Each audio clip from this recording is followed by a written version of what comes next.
La vez pasada nos quedamos y vimos los antecedentes de la independencia del Perú, vimos lo que fue los esfuerzos argentinos por entrar por la sierra del Perú, que fueron bloqueados por los ejércitos realistas, el convencimiento de San Martín de que la única forma de llegar al Perú era a través de Chile, vimos la independencia de Chile rápidamente, el embarque de San Martín en la flota de Cochrane, la llegada al Callao sin ninguna molestia.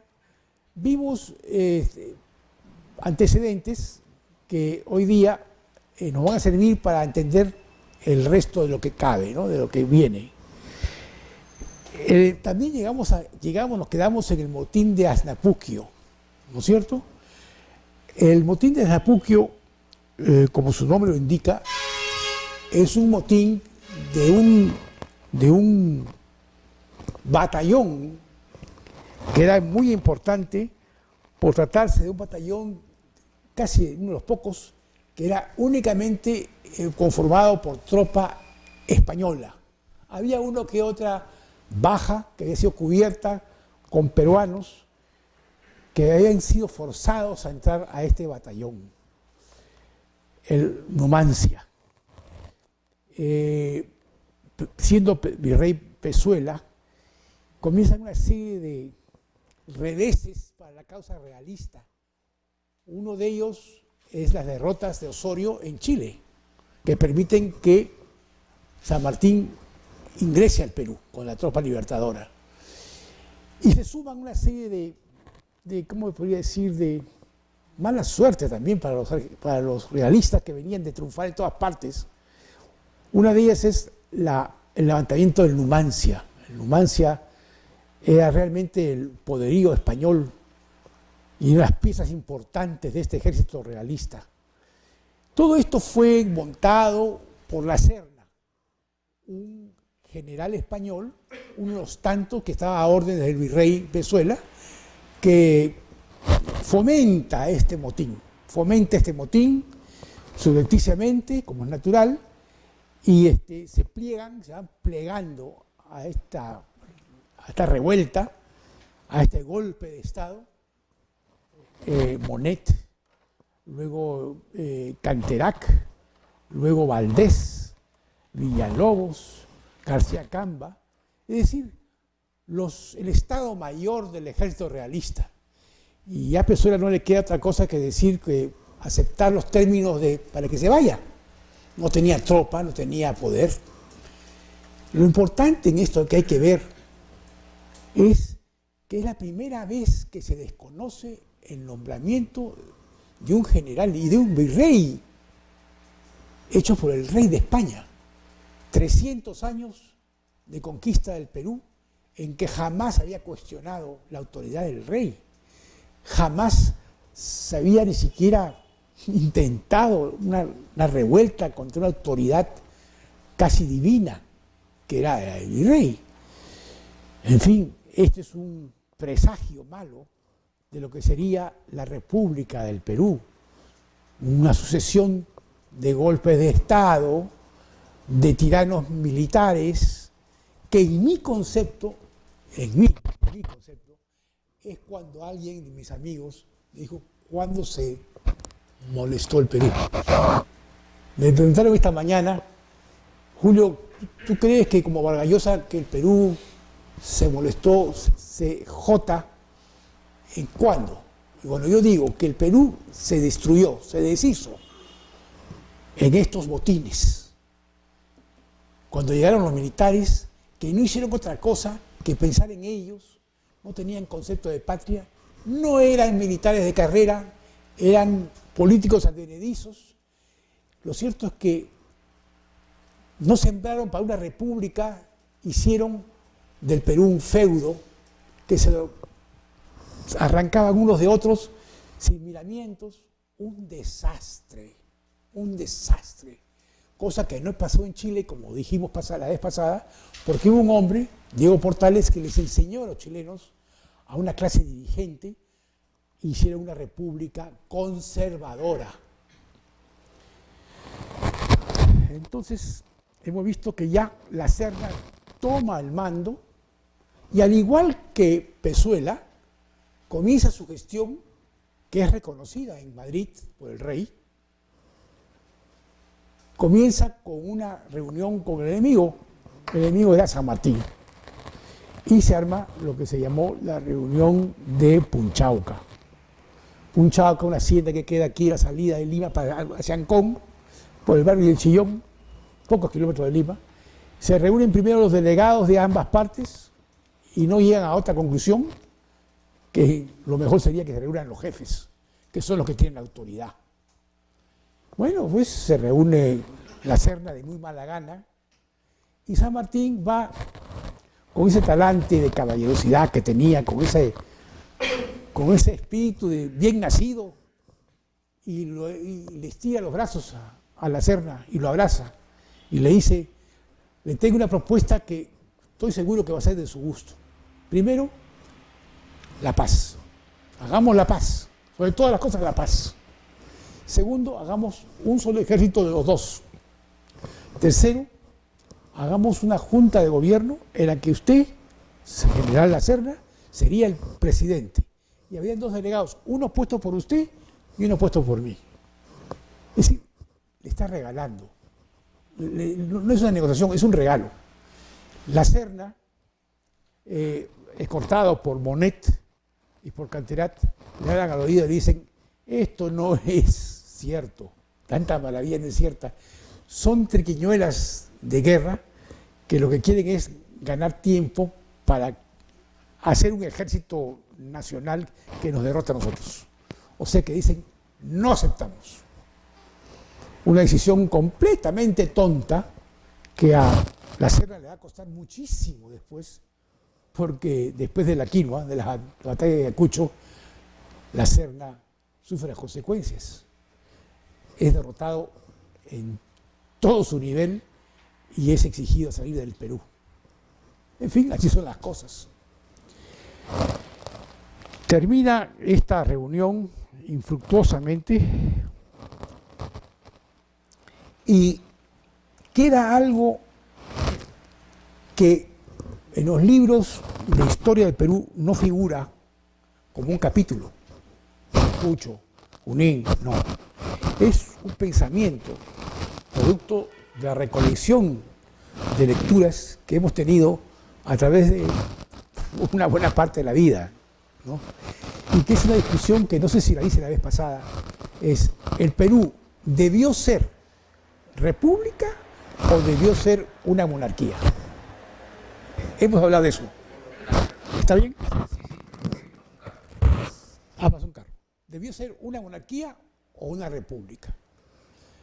El país estaba en ese momento a favor de la república. Se formaron partidos políticos. El partido de Bolívar, que quería una república con él a la cabeza.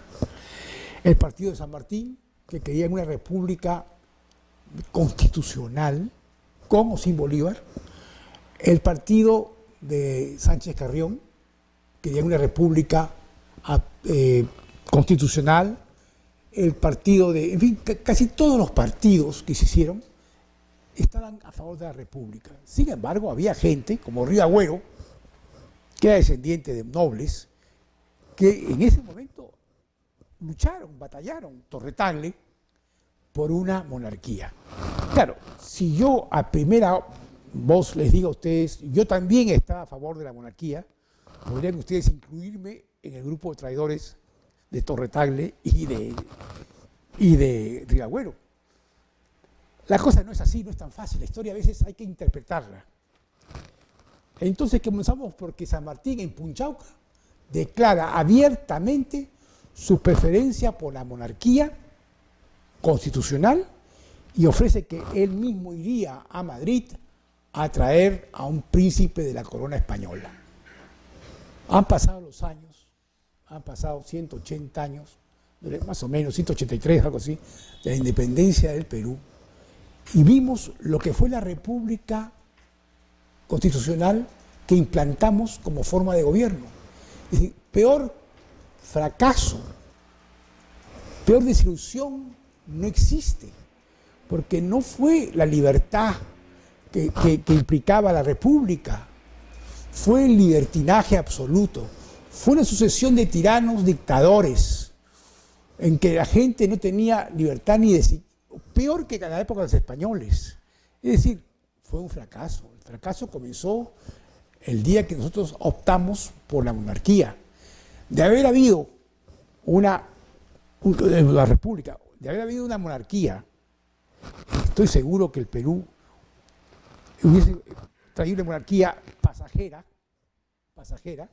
y ya cuando estábamos más maduros, cuando se hubiesen formado cuadros en disciplina, podríamos haber tenido un pasaje del virreinato a la república mejor, cosa que pasó en Chile. En Chile había una clase dirigente interesante, sacrificada, honorable, y en el Perú, por palabras de Río Agüero, se dice que eran unos sátrapas, y eran unos ociosos, unos zanaganes y unos calaveras. Eso formaba la clase dirigente peruana. Bueno, entonces hemos llegado a un punto en que vemos pues que la República fue una escogencia mala vida. Inglaterra, siempre más inteligente que España en política exterior, asumió la pérdida de las colonias de Norteamérica y dijo, si ya ha llegado el momento de la independencia de estos países grandes, yo no voy a ponerme en contra porque vaya perdiendo. Entonces tuvo una inteligencia brillante, no sé si fue Pitt, que dijo Commonwealth. Entonces Australia, Canadá, Nueva Zelanda, vamos a hacer un Commonwealth, una comunidad británica, en que son los países independientes, son libres, el único compromiso que tienen es respetar al rey o la reina de Inglaterra. Hagamos una serie de ventajas económicas, hagamos un mercado entre nosotros, y hoy día el Commonwealth británico es una maravilla contra el desbarajuste que hubo en el mundo español latino, en que Chile peleaba con el Perú, Argentina y Brasil contra Paraguay, en fin, guerras entre todos nosotros.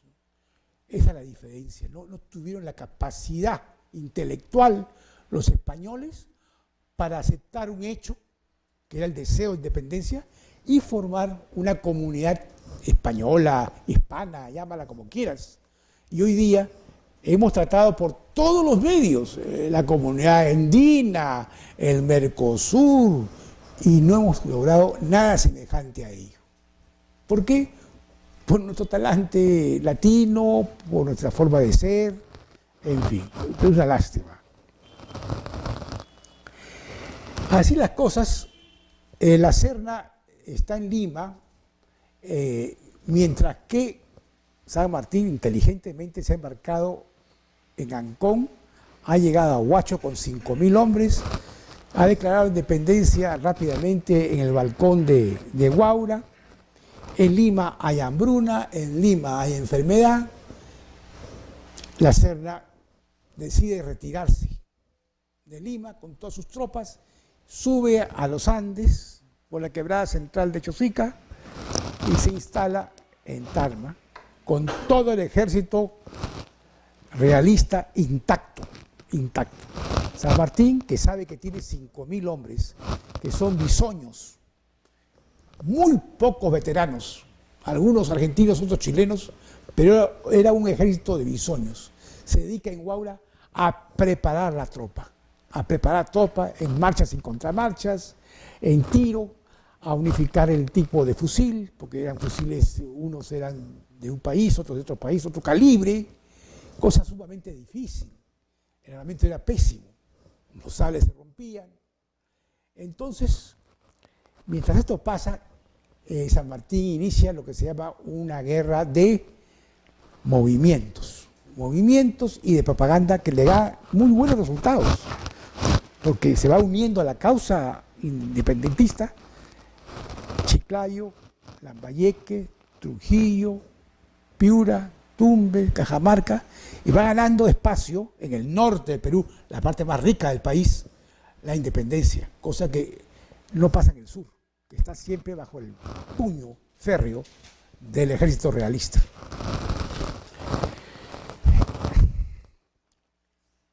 Cuando la Serna se retira, digamos, empujado por el hambre y la peste en Lima, San Martín entra a Lima.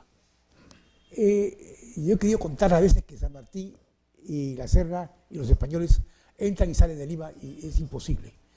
Entran, salen y entran y salen. Es una cosa, parece un juego. Entran y salen y entran de nuevo y salen de nuevo. En fin, esta vez entra San Martín a Lima y el Congreso Constituyente lo nombra protector del Perú. Protector del Perú es una palabra muy inventada para la ocasión, ¿no es cierto? Hace una labor estupenda como correspondía a un hombre como San Martín, funda el ejército peruano, funda la Marina de Guerra del Perú, pone a su mando a un señor Guise, Jorge Guise, que era segundo de Cochrane, da la libertad a los esclavos después del 18 de julio, los que están nacidos después del 18 de julio. Los de antes se quedan como esclavos.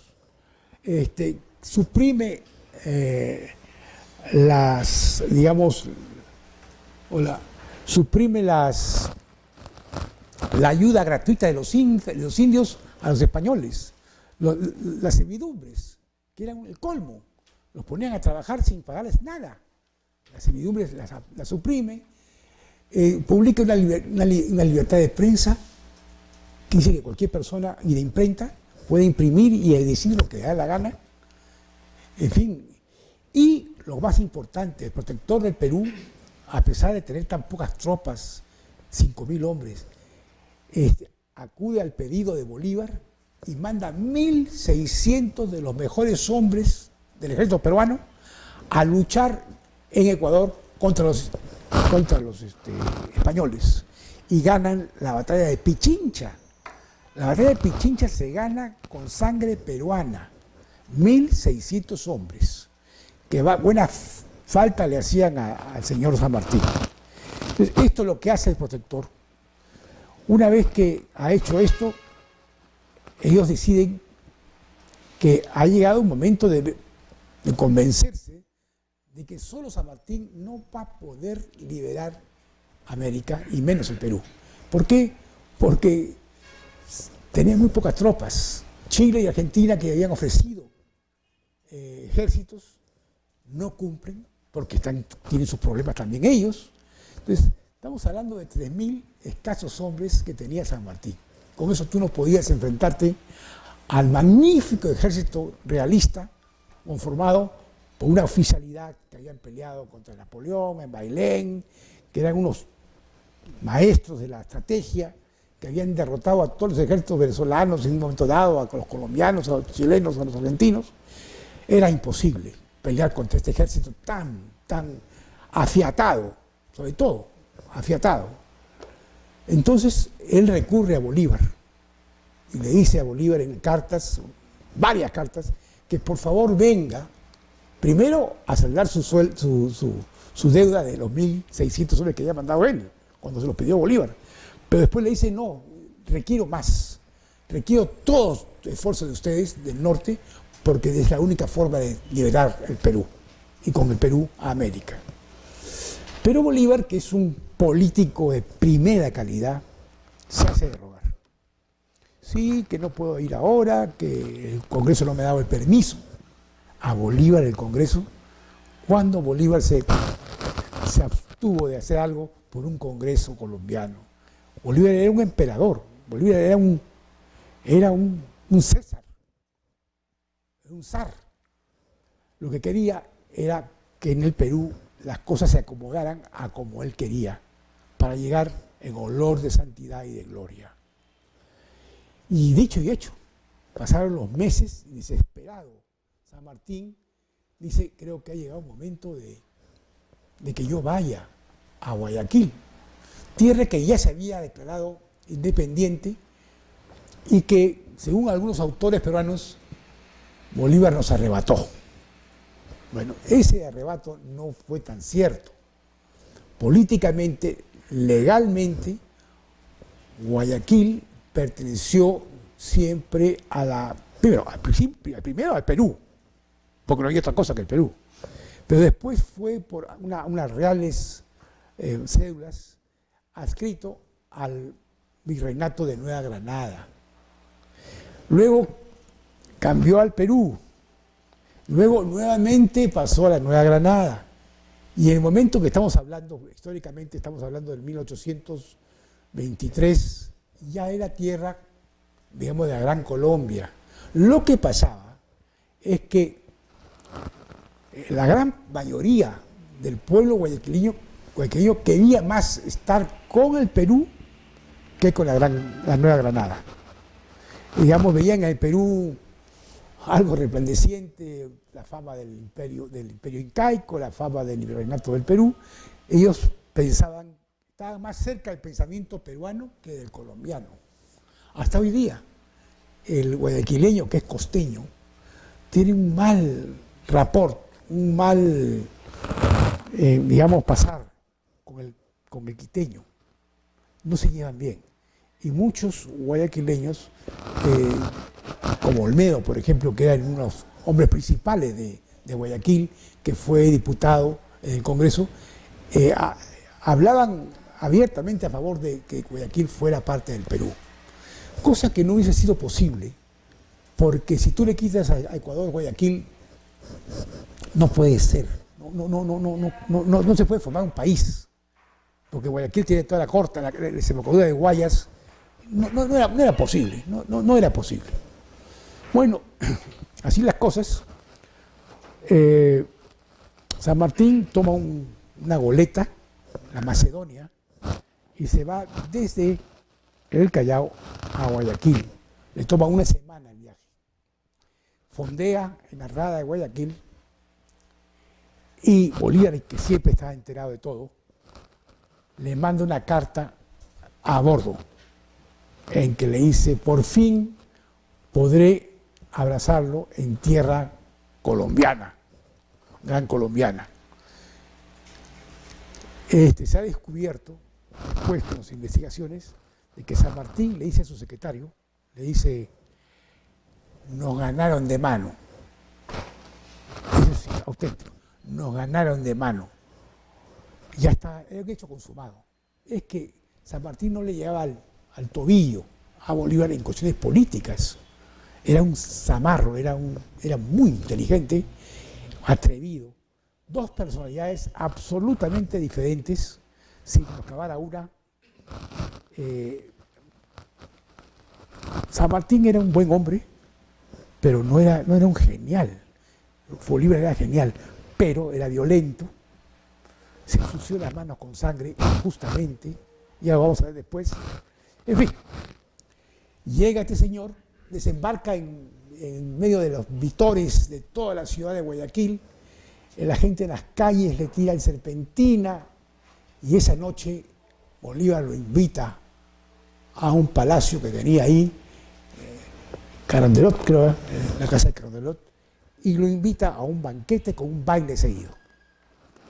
En el banquete se levanta Bolívar a la hora de los brindis, como le correspondía a Bolívar. Lo estoy viendo, ¿eh? Bajo, sambo, patilludo, flaco, pero genial. Y se levanta la copa y dice: voy a hacer un brindis por los dos hombres más grandes de América, San Martín y yo. En esa película se pinta solito lo que era Bolívar. Él sabía lo que era. Él sabía que era un genio militar, que era un gran político, y él se adoraba. Él personalmente tenía una soberbia que no le cabía en el uniforme tan chiquito que tenía. San Martín responde el brindis, alto, bien parecido, buena raza, como la Argentina, ¿no? Se levanta y dice: yo quiero responder por ese brindis. Con ese corazón, con esa forma de caballerosa, dice: quiero brindar porque termine la guerra, porque las provincias se conviertan en ciudades independientes y por la salud del Libertador. ¡Ah! Aplausos. Ese es San Martín. Por el término de la violencia, por el término de las muertes, porque la ciudad, por la que las provincias lleguen a ser países independientes y por la salud de su, entre comillas, amigo Bolívar. Un caballero. Continúa el baile después de la cena y en un momento dado San Martín se va a donde estaba en una especie de trono, sentado Bolívar, se despide de él y se escapa por atrás y se va a la Macedonia que lo estaba esperando con rumbo al Perú. Con rumbo al Perú. Sobre San Martín y Bolívar se ha hablado, pues, se han escrito libros de libros, de libros, de libros, y todavía hay una contienda sin cuartel entre los argentinos y los venezolanos y colombianos. Porque los colombianos se atribuyen todo de Bolívar. Ellos son más bolivarianos que los venezolanos. Hay un lío tremendo por Bolívar entre Venezuela y Colombia. Y bueno, alguien decía que en ese momento, si los argentinos escuchaban algo bueno de Bolívar, lo interpretaban como una crítica a San Martín. Y si los venezolanos escuchaban algo bueno de San Martín, lo consideraban una crítica a Bolívar. A ese punto llegó la rivalidad. Las reuniones de Guayaquil fueron dos. Una duró 1h30 y la otra duró 2 horas y media. No hubo nadie. Hasta hoy día tú puedes comprar 30 libros en cualquier universidad sobre las conversaciones de San Martín y Bolívar. Nadie lo sabe. Nadie lo sabe. Pero el hecho de que San Martín tomara un barco la noche siguiente y se embarcara con rumbo al sur, al Callao, ya te dice a ti que, digamos, él reconoció la superioridad mental, política y militar de Bolívar, reconoció sus limitaciones y que la causa de él estaba perdida. Y le deja el campo a Bolívar, repitiéndole que lo necesita urgentemente en Lima. Que es lo que quería Bolívar, ser llamado por el Libertador San Martín para que culmine la obra que él no pudo culminar, porque no pudo culminarla. Si no viene Bolívar, el Perú no se independizaba.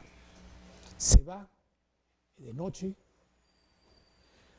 llega a Lima, se queda unos días y es invitado por el Congreso Plenipotenciario del Perú. Este congreso, que en realidad duró meses, estuvo hecho por diputados de las diferentes provincias o departamentos independientes del norte del Perú, Trujillo, Lambayeque, Chiclayo, Piura, pero había muchas provincias que estaban ocupadas por el ejército colombiano realista. Entonces, ahí los vecinos afincados en Lima de cada provincia votaban por un notable en Lima. O sea que fue una cosa así más o menos armada, ¿no? Es un congreso que no tiene mucho carácter. Las figuras principales hemos visto que eran Sánchez. El primero era Luna Pizarro, que domina el escenario con su inteligencia. Él era nada menos que el rector del Convictorio San Carlos. Digamos, deja que la espada se guarde en el closet y sale la toga a relucir en una Lima que solamente hablaba de militares. Luna Pizarro adorna con su labia y con su prosa este muy humilde congreso. También está ahí el solitario Sayán, Sánchez Carrión, que hace de secretario de él y, digamos, lo apoya en todas sus iniciativas. Iniciativas que no fueron del todo buenas, porque ante la ausencia de un líder, ya que San Martín, una vez que fue, digamos, entronizado como protector, a los pocos días de hacer todas estas cosas que he dicho, toma un barco y se va a Valparaíso, se va, se quita la banda roja y blanca, la entrega y se va.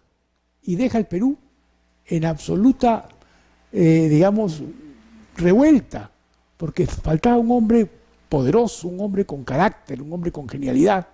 Él ve que no es, después de la derrota, entre comillas, de Guayaquil, se toma una goleta y se va a Valparaíso. Queda el Congreso con un país acéfalo, tan es así que el Congreso se tiene que arrogar el papel de ejecutivo. Entonces este Congreso, que es un cuerpo colegiado, gobierna el Perú. Ustedes comprenderán lo que habrá sido eso. Es decir, Luna Pizarro, Sánchez Carrión y unos cuantos más daban una instrucción y atrás se le leían otros señores y decían de ninguna manera es una estupidez, ¿no? Un lío, un talladín chino, como dicen ahora. Entonces, el gobierno dice, bueno, ¿y esto qué cosa es? Nombran a Rivagüero presidente del Perú. Rivagüero, que es un hombre de la clase noble, si se puede hablar de ella en el Perú, nombran presidente del Perú, lo sacan después por decir que era demasiado pegado a los españoles y nombran a Lamar, un hombre estupendo, un hombre valeroso, correcto, caballeroso, pero que le faltaba el ñeque para ser primer gobernante del Perú, ¿no? Finalmente llega Bolívar. Llega Bolívar, estudia la situación, se da cuenta de lo que pasa. Al día siguiente de su llegada, lo nombran dictador, digamos, autoridad suprema en el ejecutivo y en lo político, y en lo militar. Es decir, era un reyesuelo, que es lo que él quería. En Lima no lo recibe muy bien la clase, digamos, aristocrática, si es que había, lo que quedaba algo. No lo quiere por razones raciales, por razones políticas. Muchos de ellos estaban, digamos, muy cercanos a los españoles, a los realistas. Lo cierto es que Bolívar no se sentía cómodo en Lima, nunca se sintió cómodo. Y se va a Pativilca, un valle ubérrimo, comida para sus soldados, buen tiempo,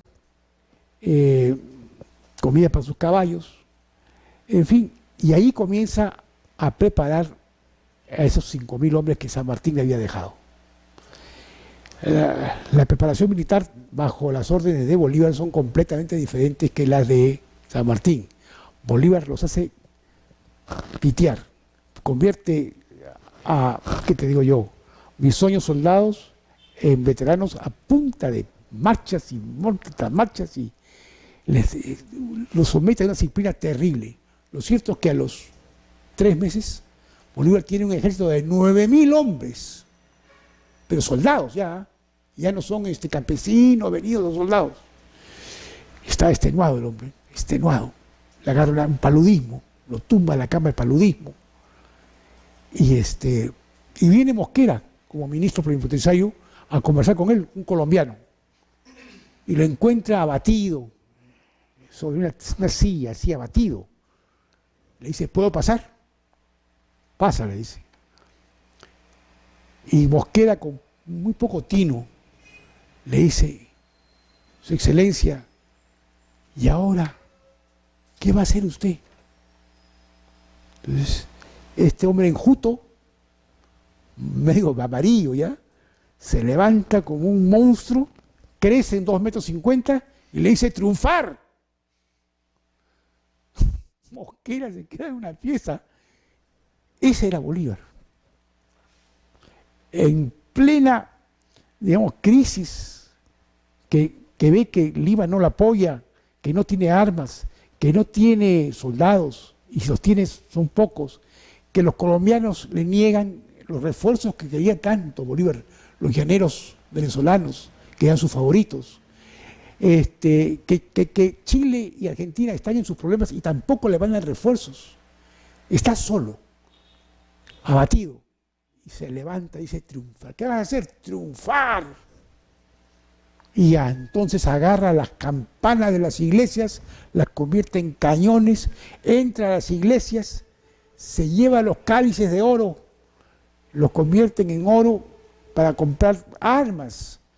Lo que se dice que eran donaciones de las lindas damas trujillanas era mentira, eran confiscaciones hechas por el Libertador. La historia siempre se adorna, digamos, de una forma para que no dura tanto, ¿no? Pero hubo confiscaciones de las iglesias, de los conventos, de la gente rica. Él tenía que triunfar, a como dé lugar, a cualquier precio. Y bueno, hay una tradición de Ricardo Palma que dice con cañones, con campanas y venceremos, ¿no? Todas las rejas de las casonas trujillanas son fundidas para hacer cañones. No tenían cañones. Ahora, ya con 9.000 hombres y ya más establecido después de la enfermedad, los españoles nuevamente se retiran de Lima y Bolívar entra a Lima. Bolívar, con una cierta desilusión de San Martín y un concepto muy pobre de él, por lo mismo que San Martín había demostrado abiertamente su preferencia por la monarquía. Bolívar era una persona que auténticamente republicana, sin embargo, sus métodos de acción eran de tirano, porque era tirano, él mandaba a fusilar. Él consideraba que el terror era su mejor herramienta, que era la única forma que la gente le obedeciera ciegamente, ¿no? Aquí fusila personas, lo hace en Colombia, lo hace en Venezuela, lo hace en el campo de batalla. Es decir, es una persona dura y sin piedad, pero a veces es necesario. Bueno, Bolívar llega a Lima y sigue la guerra de movimientos por acá, movimientos por allá. La tropa juega a las escondidas con los españoles. Hasta hoy día no se ha dado una batalla, no se ha cruzado un balazo y han pasado 3 años y medio de que llegó el señor San Martín con sus hombres a la Bahía de Independencia en Pisco y están en movimientos permanentes, tanteándose, midiéndose, como dicen los militares, conociendo el enemigo, mucha intriga, mucho espionaje, mucho. En Lima, las señoras eran las mejores espías del mundo. Iban con el cuento al otro, a los españoles o a los patriotas. Lo cierto es que los españoles llegan a un momento dado y dicen que, bueno, aquí nos vamos a la batalla o qué. Esto no da para más. Entonces, ellos están en la sierra del Perú, están en Junín. Y en un momento dado, en uno de esos movimientos, todo el ejército realista está marchando por el ala oriental del lago. Y por el ala occidental del lago comienza a marchar el ejército patriota. Y se ve que aquí hay un lago helado, se ven. Entonces los patriotas que estaban ardorosos por pelear, los españoles estaban un poco decaídos porque habían tenido 3 o 4 derrotas en Chile, y los alcanzan por atrás. Canterac, que estaba al mando de la tropa española, al ver esto, da una orden, sabiendo la fortaleza del soldado peruano, porque eran peruanos: váyanse a Tarma, sigan ustedes camino a Tarma. Y yo los aguanto con la retaguardia, quiero la caballería española. Entonces se forman los batallones de caballería española, que eran temibles. Había matado a sablazos a medio Perú, contra una caballería peruana que no tenía abolengo, que no tenía experiencia, una que otra sí. Habían argentinos que eran buenos con el sable a caballo, habían lanceros chilenos, y había muchos peruanos que no tenían, pues, no habían tenido mucha oportunidad de saber lo que era una guerra. Y se encuentran frente a frente los realistas con su caballería, mientras que los otros se marchan, la infantería se va a Tarma, y la caballería peruana. Canterac, que era un hombre sumamente nervioso y una persona muy arrojada, violento, aprovecha que los patriotas todavía no están formados, porque en caballería es muy importante la formación, y lanza el ataque. Pampa de Junín, es una pampa. Entonces viene la caballería argentina y se lanza y comienza a matar gente como loco. No hay un solo disparo. No existe un disparo de pistola, de arcabuz, de fusil, de cañón, nada. Todo es lanza, sable y cuchillo. Y ese crash debe haber sido terrible, porque son caballos que van pues a una velocidad tremenda, y un caballo que pesa 500 kilos, 600 kilos, se encuentra con otro que viene al revés y salen disparados por los aires de cabeza a todo el mundo. Y los españoles, con la experiencia que tenían, llevan la mejor parte. A punto de que ya el ejército, digamos, patriótico, se ve casi forzado a la retirada, en una parada a la huida. Y en un momento dado, Miller, que es un coronel inglés que peleó en todas partes y un hombre muy valiente, da la orden de retirada. Y vemos a la caballería patriótica retirarse, huir, dar la espalda frente a los españoles, sin saber que atrás de los españoles había un escuadrón de caballería que se llamaban los húsares del Perú, al mando de un señor Isidoro Suárez, argentino, que resultó pariente de Borges. Borges reclamó en vida el parentesco con este señor. Y Suárez, que estaba estacionado, obedeciendo órdenes, recibe a Errázuriz. Errázuriz es un peruano, un soldado de caballería peruano, oficial, y le dice: el general Lamar me ordena, para que yo le ordene a usted, que ataque por la espalda a los españoles. Entonces le dice: pero yo tengo orden. Es una orden de Lamar, que era el jefe de la caballería peruana. Sable, y se lanzan los peruanos y les caen por atrás a los españoles y comienzan a matar a todos los españoles. De tal forma que Canterac, que ve que la tropa está atrás diezmada, emprende la fuga. Y Junín, de una derrota, se convierte en una victoria resonante. Bolívar, que está en el campo, se acerca a Lamar, que es el jefe de la legión peruana y del batallón famoso de caballos, unos húsares de Perú, y dice: a partir de hoy día ustedes no se llamarán húsares de Perú, ustedes se llamarán húsares de Junín, que son los que están en el Palacio de Gobierno con su uniforme celeste y rojo. Y es digamos, un logro de los peruanos que mucha gente no lo conoce, no lo reconoce, o no lo conoce. Pero es por los peruanos que Junín se gana. Canterac, con lo que queda de sus tropas, sigue las huellas de la infantería, se va a Tarma y cae en un descrédito terrible. Se le acusa de cobarde, cosa que no es cierta.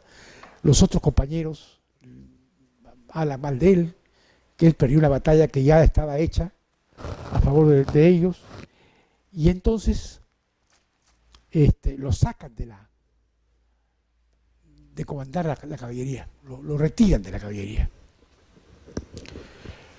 Se reconstituyen los españoles, se agrupan nuevamente y siguen en esa retirada, una retirada de talón, quiere decir una huida, ¿no? Y los patriotas eufóricos por el triunfo quieren perseguir a Canterac, sin saber que ya la Serna ha ocupado el puesto que tenía Canterac. Y la Serna era un oficial como el resto de primera calidad. Se van escondiendo, se van jugando, se van, digamos, jugando a las escondidas siempre, hasta que un buen día, creo que es el 7 de diciembre de 1824, los españoles inteligentemente se sitúan en lo que se llama el Condorcanqui, ¿no? El cerro Condorcanqui. Y a la falda del Condorcanqui está la Pampa de la Quinoa. ¿Cuántos de ustedes han estado en la Quinoa? 1, 2, 3, 4, 5. ¿Ustedes se acuerdan del monumento? Bueno, el monumento está acá. Aquí está la Pampa. Al fondo, 2000 metros, se ve el Condorcanqui, un cerro majestuoso. En la cumbre se sitúan los españoles. A la mano derecha está nada menos que Valdés, que es el más inteligente de todos, el que el diseña las estrategias, es el más brillante, es el cerebro del ejército, digamos, realista. En el centro está Monet, un general de primera calidad, con fama en Europa, por haber derrotado a los franceses de napoleónicos. Al costado izquierdo está Villalobos, con la caballería, y atrás 14 cañones de larga distancia, aguantando a 14.000 peruanos y algunos escuadrones españoles, como el Gerona. El Gerona era un batallón español muy bueno, muy aguerrido. Al frente, abajo, a 2000 metros, se despliega la tropa nacionalista, patriótica. A la izquierda está la mar con la Legión Peruana, que estos días sus uniformes están también desfilan el 28 de julio. Al centro está, bueno, a la derecha está Córdoba, José María Córdoba, un hombre valeroso y muy fuerte. Aquí está Sucre, en el medio está Sucre, porque Bolívar tiene tanta confianza en Sucre que él se retira a Lima. Bolívar no está en Ayacucho, no ve la batalla, él se va a Lima, urgido por sus deberes, y deja la entera confianza a Córdoba. A Sucre, a José Antonio de Sucre. Así las cosas, como ustedes han estado en la Pampa, ustedes ven la Pampa, sin embargo ustedes no han visto, no se han percatado de que saliendo del monumento y avanzando hacia el Condorcanqui, hay una hondonada que yo no la podría llamar acequia, pero es una falla del terreno en que el que está allá no ve lo que están acá, por el desnivel que hay un desnivel. Valdés, que está ardiendo en deseos de lanzarse, baja el sable y se lanza de la altura con 4.000 hombres, con la idea de caerle frente a la Legión Peruana, que es la más debilucha, por razones obvias. Y el que está Lamar, un buen hombre, pero un buen soldado también, pero no era pues un Sucre. Se lanza Valdés y le llega a los peruanos y hay una masacre total. La idea era derrotar a los peruanos en el ala izquierda de esta formación, dar la vuelta, como se llama, en horqueta, ¿no? Y en un movimiento de pinzas, Monet iba a venir por el medio, cerrar acá y embolsar a todos los regimientos de Lamar y de Sucre. Pero Valdés no contó con la valentía de la mar, y la mar y los peruanos no cedieron territorio. Y investían de nuevo y no cedían. La bayoneta estaba mojada en aceite de oliva para que fuera más fácil que entrara por las costillas, y vaya que lo usaron, porque fue una masacre total de españoles. Y el cholo peruano a pie firme aguantó, y aguantó hasta un momento dado en que ya se veía que no podía más. Sucre se dio cuenta y le manda 2 divisiones. Esas 2 divisiones le dan un aire, un respiro, y a Valdés lo aguantan. Mientras que eso pasa, Sucre le hace una seña y Córdoba se lanza por la derecha de ellos y le cae a Villalobos y lo arrolla. Lo arrolla. No esperaban eso. Córdoba es herido 7 veces, pierde 2 caballos. Era un monstruo, era un tigre suelto. Y entonces los españoles no esperaban esa reacción de estas tropas bisoñas. Y ya Sucre avanza con todo el resto de la tropa y los españoles se echan a correr. La mar los alcanza, habla con los generales españoles y le dice: señores, les voy a dar a ustedes los términos de paz que no pueden rehusar porque son muy benignos. Y ellos se rinden. Monet, Valdés, La Serna, que estaba herido y había sido preso, tomado preso, Villalobos, es decir, todo el Estado Mayor realista cae, y con eso se libera el Perú y se libera América.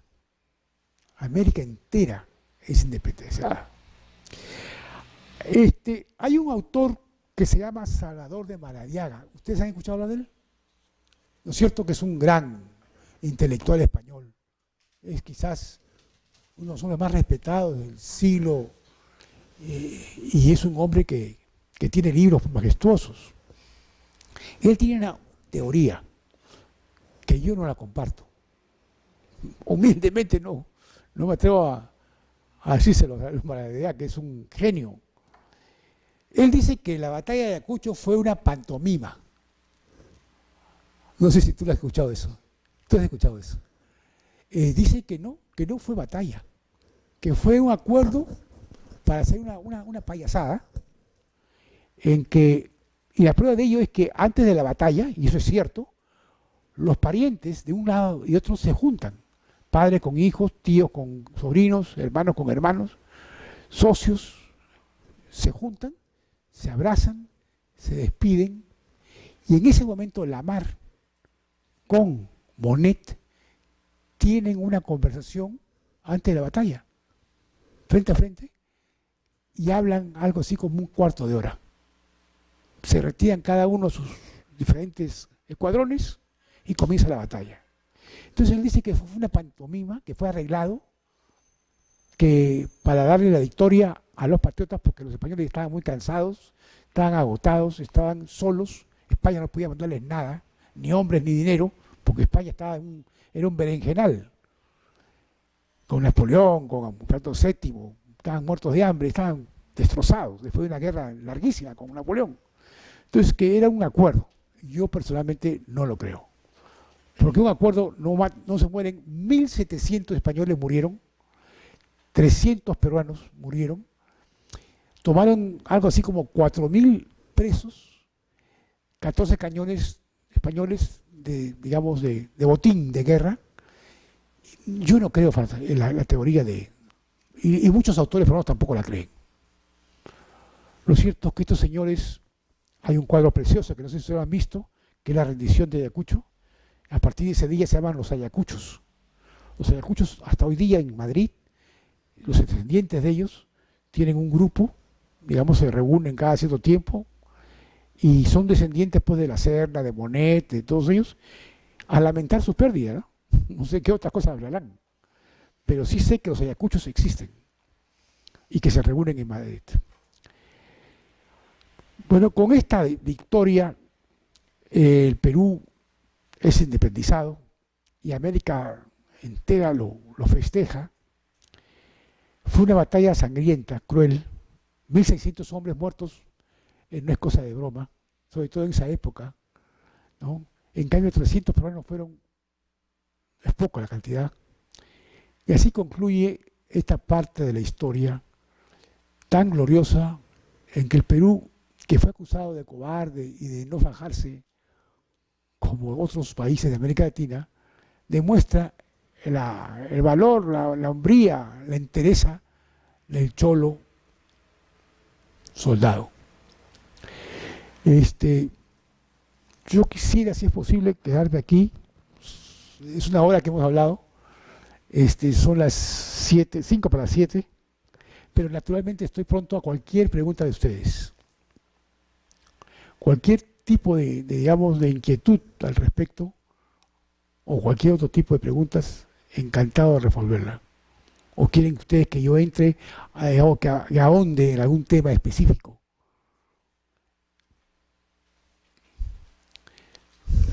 Dime.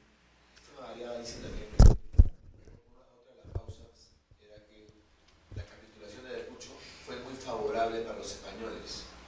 Sí. Yo quería saber si es verdad. Realmente fue tan favorable que el pasaje a España lo pagaba el Perú. Es verdad.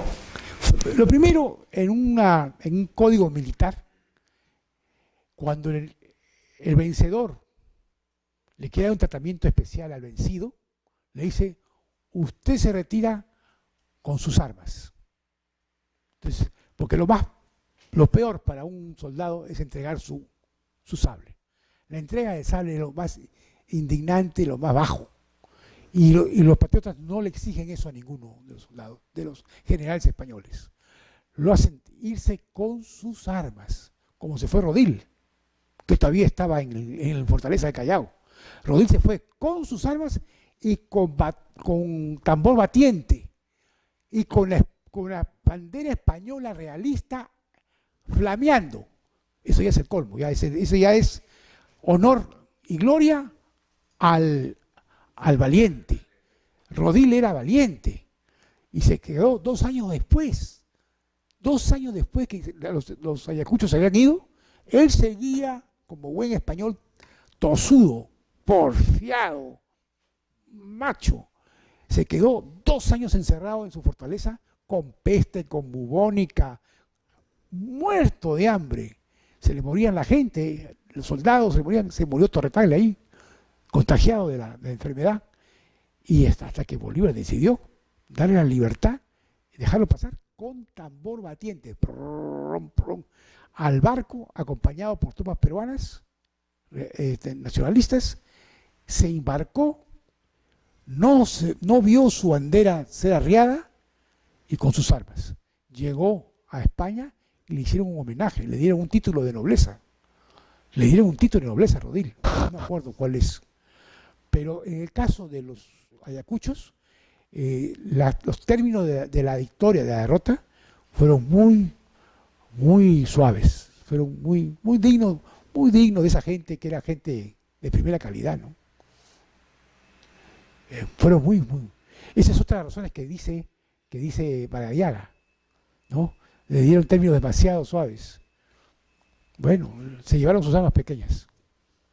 Habiendo tropas peruanas en el lado realista, ¿no fue difícil en los siguientes años, digamos, unificar? Sí. O sea, hay peruanos, digamos, cuando hablamos de claro. peruanos se dieran lo mismo. Claro. Imagínate tú, te voy a contestar, pero después. En el año 1990 cae el muro de Berlín, ¿no es cierto que sí? 99. Cae el muro de Berlín. Y yo esa pregunta se le he hecho a un alemán occidental. Oye, ¿qué hicieron ustedes con todo el ejército comunista que estaba en Alemania y en el 99 se tumbaron al muro y pasaron a hacer una sola cosa? Eso sí que fue difícil. En el caso del Perú no, porque eran peruanos que abrazaban la causa realista, muchos, a la fuerza. Eran, digamos, levados a la fuerza. En el Perú, la leva ha existido hasta después de la guerra con Chile. Decían que en el Perú, en el año 1950, hasta el 50, agarraban a los serranos con lazo y lo llevaban como bestias al cuartel, donde nos trataban pésimo, pésimo.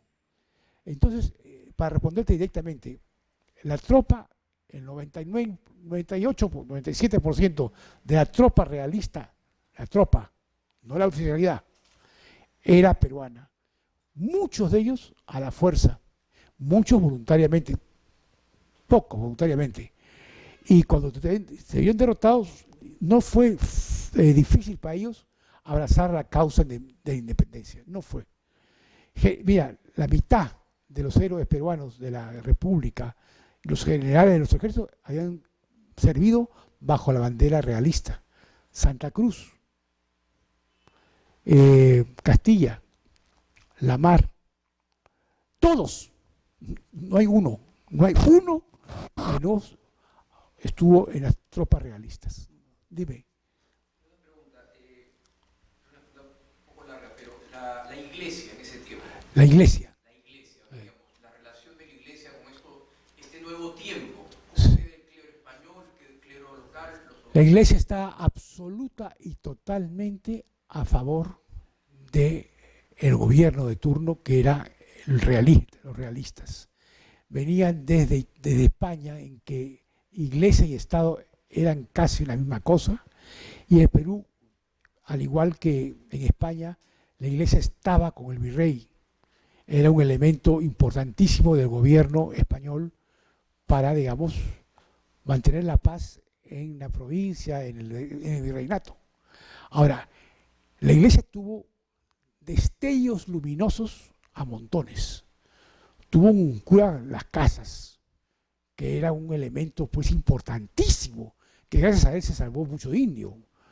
Tuvo una serie de curas que se pusieron a favor de los indios y digamos, aguantaron la salvajería y la violencia española. Pero la iglesia oficialmente era un brazo del gobierno. De las Heras era el arzobispo de Lima. Y cuando la Serna se retira de Lima, en unas tantas retiradas, le dice cardenal, o en ese tiempo era arzobispo de las Heras, ¿viene usted conmigo? Y la Heras le dice, en estos momentos difíciles no me es dado alejarme de mi rebaño. Entonces eso es interpretado por algunos autores como que digamos que no quería salir de la comodidad de su palacio, otros como un magnífico sacerdote que efectivamente en esos momentos no quería soltar a la Grey, ¿no?, a sus fieles y dejarlos en manos de Dios de quién. Entraba un ejército, salía otro ejército y la gente moría en las calles. Las Heras finalmente, que era muy pegado al gobierno, al virrey, sale y se va a España.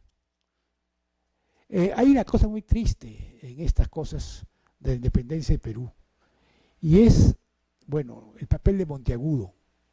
Monteagudo era un mulato, que era el brazo derecho de San Martín, no sé cómo. Era un hombre inteligentísimo, muy inteligente, pero sumamente descastado. Era un hombre sin casta, era un hombre vil, un hombre que recurría a cualquier, digamos, acción con tal de obtener su fin. Era un hombre que era monárquico y a la vez era un jacobino. Era un hombre sin palabra. Bueno, tengas así que lo asesinan a puñaladas. Alguien dice que fue Bolívar, otro dice que fueron los peruanos, otros dicen que fue un problema de faldas. Pero Monteagudo juega un papel muy oscuro, muy triste la parte de Monteagudo, que tampoco felizmente se conoce mucho acá. Era realista y él fue el que más batalló porque el Perú fuera una monarquía constitucional. Y esto viene acaso porque, en fin, había elementos en Lima que hacían que Bolívar no quisiera estar en Lima. Bolívar se va a Pativilca hastiado de Lima, y le dice en una carta a Sucre, le escribo para agradecerle lo que usted ha hecho por mí para preparar mi llegada a Lima, que hoy día se ha convertido en un campo rosado. Esa palabra campo rosado, entre comillas, se presta a cualquier cantidad de interpretaciones. Pero la idea que tenía Bolívar de la sociedad limeña era pues, que éramos un grupo de afeminados, de gente muy palaciega, pues una corte, ¿no? La corte de alcahuetes, de esas cosas. Acá, y entonces Bolívar cuando ve eso se espanta y se va. Y queda, y es una institución, ¿ah? ¿Por qué Bolívar termina traicionándose? Porque Bolívar empieza siendo republicano, pero termina siendo monárquico. Eso es cierto. Digamos, él no lo dice, que él va a ser monárquico, porque caía muy mal. Pero en su pequeño corazoncito adentro, él tenía todo para hacer monarquía. Él quería, inclusive, hacer una federación de países de América Latina con él a la cabeza. Porque lo que quería era él. Y él acusa a San Martín de querer hacer lo mismo. Él acusa a San Martín de querer hacer una monarquía y que él, San Martín, se iba a quedar como rey del Perú. Y eso no es cierto. San Martín era un hombre desprendido. San Martín era un hombre noble. Era noble de sentimientos nobles. Era de alma limpia. Cuando están en Guayaquil, en esa comida famosa, Bolívar le dice, quiero hacerte este presente, este regalo al más grande soldado de América después de yo. Y le entrega un cuadro. ¿De quién? De Bolívar, de él. ¿No? Y entonces Bolívar le regala un par de pistolas, una carabina y su caballo de paso peruano. Se lo entrega. Pero ahí vemos la diferencia, ¿no? Cuando él muere en Francia, no me acuerdo en este momento, Boulogne-sur-Mer, creo que es, yo he estado en la casa de él, de su muerte. Él mantiene en su escritorio el cuadro de Bolívar. Si él hubiese odiado a Bolívar, lo sacaba, lo botaba a la basura. Pero él lo tiene y le tenía admiración. Y hay un momento dado en Lima en que le dice, si usted viene con sus ejércitos del norte, yo pondré mi espada a sus órdenes. Como que dice, yo seré un soldado más de usted. ¿Tú crees que Bolívar le iba a decir eso a San Martín? Jamás, jamás. Pero sí, tú tienes razón. Bolívar en el fondo era un monárquico, pero más que monárquico, te voy a decir, era un tirano, un dictador, que fue lo que fue acá en Perú. Cuando tú tienes reunido en una persona el poder ejecutivo y el poder legislativo, eres dictador. Cuando tú tienes el poder ejecutivo, el poder el legislativo y tienes el poder judicial, eres un tirano. Y eso fue lo que tuvo Bolívar, los tres poderes. San Martín tuvo dos, obligado, y le duraron 1 mes y medio para hacer estas cosas que hizo. Bolívar tenía todas las visas para ser un emperador. Él quería emular a Napoleón. Él se sentía un Napoleón latinoamericano. Pero era genial, ¿eh? ¿Qué diferencia? Que tenían que ser dos personalidades tan distintas, tan disímiles, pero tan maravillosas para dar la independencia al Perú y a América Latina. Hoy día decimos que fácil, Junín, el sable, le pego a este, el otro, o Ayacucho, caramba. Oye, el ejército español acá era cosa seria, Y los peruanos, los patriotas no tenían nada. Dime. La vez pasada tú mencionaste un poco la influencia de los masones en independencia. Sí. En la relación de Bolívar con San Martín también hay esa... Absolutamente. Todos son masones. Es decir, todos estaban bautizados como masones. Pero la masonería, de la cual tú tienes conocimientos, y yo muy pocos, era más que una cosa religiosa, era una cosa política. Era un conjunto de hombres, entre ellos hombres de bien, de hombres que tenían, digamos, ciertas virtudes. Un buen abogado en Lima, lo invitaban a ser masón. Un magnífico médico, lo invitaban a ser masón. Por ejemplo, Unanue, masón. Un exitoso ingeniero, lo invitaban a ser masón. La parte religiosa no era tan violenta en ese momento, ¿no? Y era como una mafia de entre ellos se ayudaban mucho. Entonces, cuando no funcionaba la relación, digamos, administrativa, en que yo tenía que mandarte a ti armas, entonces tú recurrías a mí como hermana masona.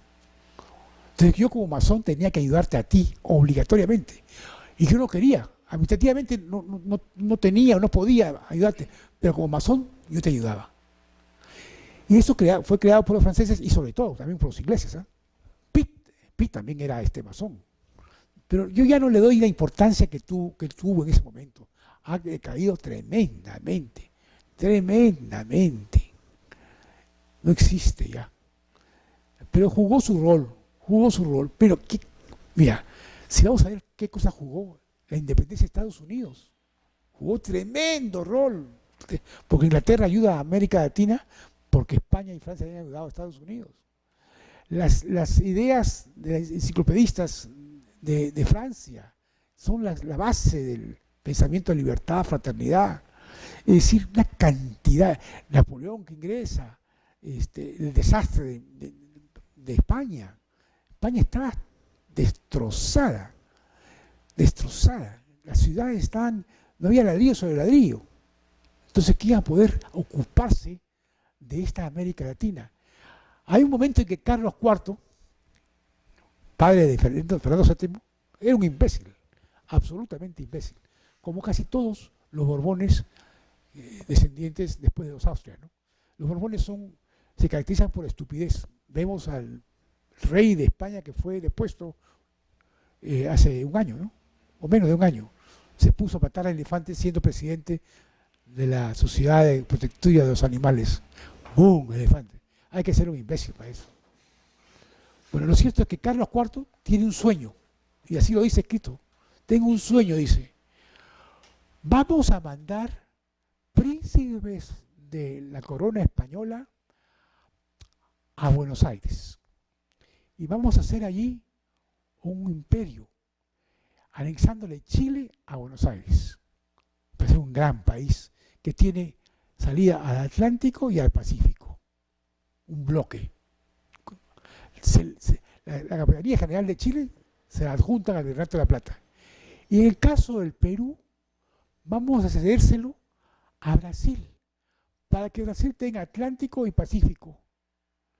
Entonces, este gran imperio va a servir para que los Braganza que están en Brasil los devuelvan a Portugal y España tenga la grandeza que tuvo con Felipe II. Un imbécil de ese tipo era el rey de España. Querían anexar Perú a Brasil. Felizmente la idea no cundió, porque no pudo hacerlo, ¿eh? Ahora, ¿qué pasa? Que, imagínense ustedes, que iban a devolver Braganza, el Portugal a España, y la península hubiese mantenido una uniformidad geográfica, que era lo deseado. Felizmente, Fernando VII le da un golpe a su papá y lo bota, ¿no? Además, no te olvides que también Fernando VII era casado con una Braganza.